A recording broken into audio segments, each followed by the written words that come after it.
Hey guys, today I'm going to tell you why I don't trust the polls, and also subscribe before I tell you. Anyways, let's get on to 346 as Donald Trump calls it, or 538. As you can see here, from November 2016, as in like the week of the election, they had Hillary at a 71.4% chance of winning, and then Donald Trump at a 28.6%.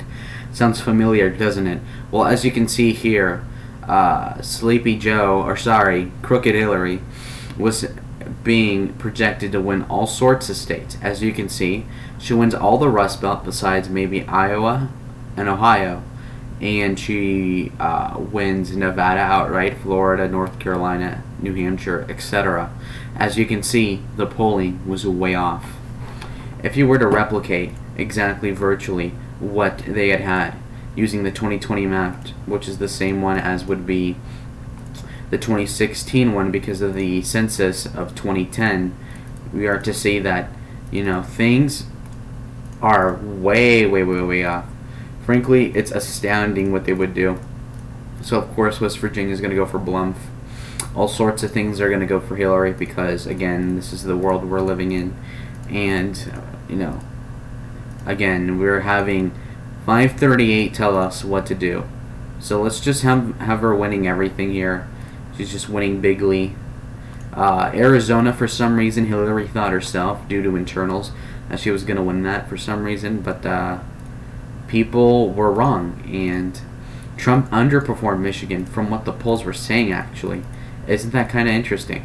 And if you go along with the logic of 538, which was this, you would see that they were, the polls, again, people say, but 538 isn't that bad. No, it is that bad, and it is that toxic, and you cannot trust it.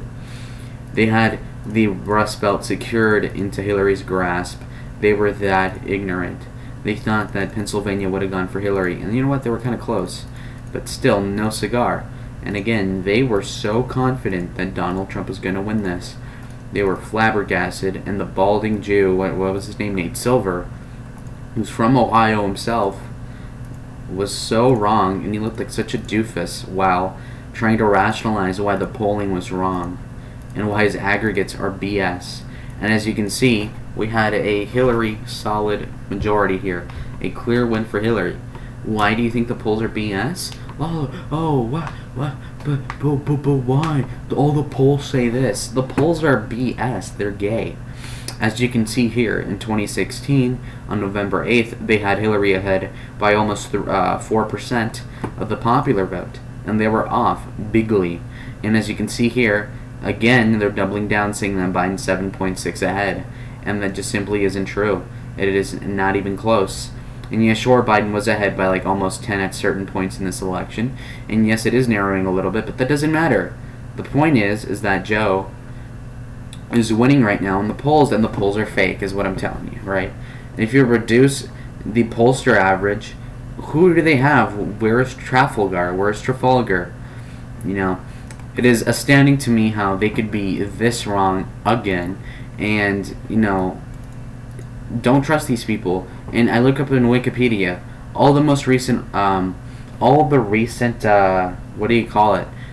these recent polling, the most, like the aggregate of all of them, and you would see that they're all so off besides Trafalgar. And, you put in toss-up or whatever, and it's a bad look. You put in toss-up, and they throw all sorts of states into the loop here. As you can see, for whatever reason, the polls were so off. They had Oregon within the margin of error. They had Nevada in the margin of error. All these states in the margin of error.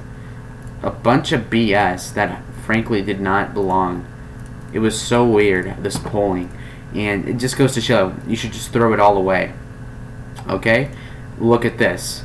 This was the Real Clear Politics average, or the Real Clear Politics Trafalgar projection. As you can see, Trafalgar was almost completely correct. Almost completely. What they did get right was Michigan, okay? They had him winning anyways. Now, yeah, they predicted Nevada and New Hampshire. I get that. But at the same time, New Hampshire was within 0.5%. Nevada was pretty close. And, Michigan, the holy grail, and Trafalgar got it right. and they had him winning by virtually the exact same electoral college. Okay, so they were very close. Okay, so do not trust the polls. Do not trust the polls. And if you want me to, I'll even tell you right now. Trafalgar, if you take down the oversampling of women and youth voters, you're going to see a Trafalgar that will predict this sort of map for Donald Trump. Okay, very important to understand why things are the way they are, and perhaps, the polls have Trump losing by a lot, but the polls are completely wrong, and they're going to be proven wrong yet again. And anybody who's doubting that is a retard. And there you go. This is what's going to happen. Do not trust the polls. Do not trust the polls. The polls are fake. Take the Trafalgar pill. Go to bed. Don't doom. Black pillars are going to be wrong. If and when Trump wins the election, you're going to look like an idiot if you ever doubted him.